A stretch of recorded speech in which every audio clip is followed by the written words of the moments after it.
په څلورم ټي20 میچ کې هم پاکستان ته یو عبرتناک شکست د نیوزیلند د لاسه ملو شو جی. پاکستان دا میچ ولې بایلو کمې غلطیانې پاکستان په دې میچ کې په هغه هم ډیټیل سره خبره کو. خو ډیره د افسوس خبره ده جی، انګلند له په انګلند کې څوک شکست نشي ورکوله، انډیا له په انډیا کې څوک شکست نشي ورکوله، سریلانکا له په سریلانکا کې څوک شکست نشي ورکوله، ایون بنگلاديش له څوک په بنگلاديش کې شکست نشي ورکوله. خو پاکستان ته نور ټیمان ډیر په اسانه باندې پاکستان له شکست ورکړي. ډیره د افسوس خبره ده. سیریز چې کوم دی 2-1 سره شو، دوه میچونه پکې نیوزیلند وګټل، یو میچ پکې پاکستان ګټل دی. پاتې پنځم ټي20 میچ نو کدا پاکستان ګټي نو سیریز به لیول شي، چونکې دا سیریز ټول میچونه پاکستان ته ګټل پکارو. اوس په دې میچ کې پاکستان کمې غلطیانې کړې دي، په هغې باندې خبره کوو او هغې نه پس په سکور کارډ باندې خبره کوو. ټول نه پهله خو پاکستان غټه غلطي ده وکړه چې ټاس ته وګټلو نو ته پهله بیټینګ ولې نه کوې؟ ځکه په تیر شوي څلور ټي20 میچونه کم چې په لاهور سټیډیم کې شوي دي نو هغه تیر شوي څلور میچونو کې ډومبني بیټینګ والا میچ ګټلی دی، چې چا ډومبنی بیټینګ کړی هغه میچ ګټلی دی. په کار بابر اعظم نه ده چې ټاس ته وګټلو، پهله بیټینګ والا په سکور کارډ باندې په سکور بورډ باندې کم از کم 190-180 سکور ولګو، بیا په خپل بالینګ اټیک را پرېږده نو مطلب بیا سیکنډ بیټینګ کې پریشر هم وي. دغه ځکه خو یو غټ مسټیک دغه وشو. بیا پلینګ 11 کې کم مسټیک شوی بس سکور کارډ کې خبرو کو جی. بل عباس افریدي چې کوم دغه پاور پلی کې ایکسپنسیو ثابتېږي، پاور پلی کې هغه صحیح بالینګ نشي کولی، خو بیا هم بابر اعظم هغه په پاور پلی کې څلورم اوور هغه ورکو، ډومبنی اوور یو بالر وکړو، دویم اوور بل بالر وکړو، دریم اوور بل بالر وکړو، څلورم اوور بل بالر وکړو. ډومبني څلور اورونو کې څلور واړه بالران چې کوم دي چین شوي، څلور بالران په ډومبني څلور اورونو کې استعمال شوي دي جی.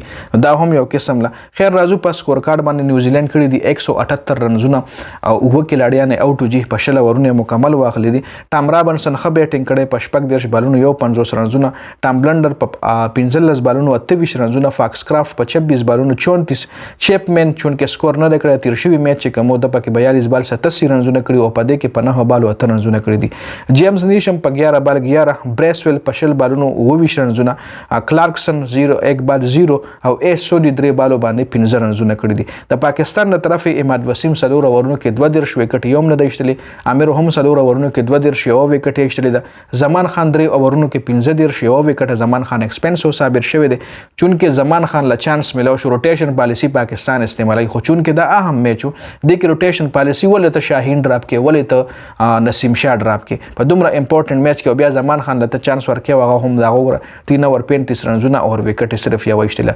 عباس افریدي خو تیر شوي میچ کې هم ښه بالینګ کړی، 4 اور 27 رنز ورکړي او تقریبا یو که دوه وکټ ایشتلی. دې اور کې دې میچ کې 3 اور 20 رنزونه ورکړي دي او 3 وکټ ایشتلی دي. اسامه امیر هم ایکسپنسیو ثابت شوی دی.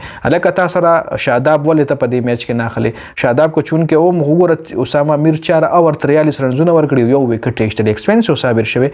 افتخار 2 اور 14 یو وکټ. اوس راشي د پاکستان بیټینګ وګورئ جی. پاکستان چونکې چیس کولو او سایم ایوب ښه بیټینګ کړی، ښه خو له خیر نه وایو، 15 بالو باندې 60 رنزونه کړي، بابر اعظم فیل 4 بار 15 رنزونه، عثمان خان یو ځل بیا فیل 11 بال 14 رنزونه، فخر زمان ښکلی اننګز وکړو، چونکې فخر زمان د میچ نه پس انټرویو کې هم ووي چې میچ ما افتخار له فینش کول پکار، ما افتخار نو آوټ کېدل پکار، ځکه موږ زیات ټایم په کریز باندې تیر کو. ښه شاداب خان په میچ کې د بالینګ نه دی کړی جی. شاداب خان په 8 بالو باندې 9 رنزونه کړي دي او فخر زمان په 45 بالونو 61 رنزونه، افتخار په 60 بالونو 23 رنزونه. اماد وسیم ګوره اینډ پورې ولاړې، ته میچ څنګه نه فینش کې؟ یار پی ایس ایل کې ته میچ فینش کولی شي او پاکستان لپاره ته میچ نه فینش کې. هغه مطلب اماد وسیم ولاړو خو سکور یې ونه کړو، 11 بال 22 رنزونه یې کړي دي او دا 2-3 چوکۍ دی کې وهلي او 3 چوکۍ چې کوم دي په ایج باندې شاټ وغه ایج شاله سلیپ کې چوکه شي جی. 3 چوکۍ په ایج لګي، ټوټل 4 چوکۍ اماد وسیم وال، یو سټریټ والا او 3 چوکۍ چې کوم دي هغه په ایج باندې لګېدلي، په میډل شوي هم نه دي. خو اسامه امیر په 3 بالو 15 رنزونه، عباس افریدي 2 بال 1 او امیر 1 بال 1 رنز کړی دی جی. کته د نیوزیلند د طرف ښه بالینګ چې کوم دی ویلیام کړی دی 4 اور 27 3 وکټې، 2 وکټې پکې بینسیر د ایشتلی 4 اور 27 2 هم ورکړي دي، یو وکټه مایکل بریسویل ایشتلی ده او یو وکټه له جیمز نیشم ایشتلی ده. جیمز نیشم 2 اور 21 او بریسویل 4 اور 31 یو وکټه. نیوزیلند ته ښه بالینګ کړی دی جی. د پاکستان اهم بالران چې کوم دی ایکسپنسو ثابت شوي دي. نو دا پاکستان سیریز چې کوم دی لاړو وړ شو، هغه ټلو چانس هم ختم شو. کوس 15 میچ پاکستان هم ګټي نو سیریز به لیول کې کیږي جی. په دې ویډیو کې دا اپډیټس ډیر زیات مننه. والسلام.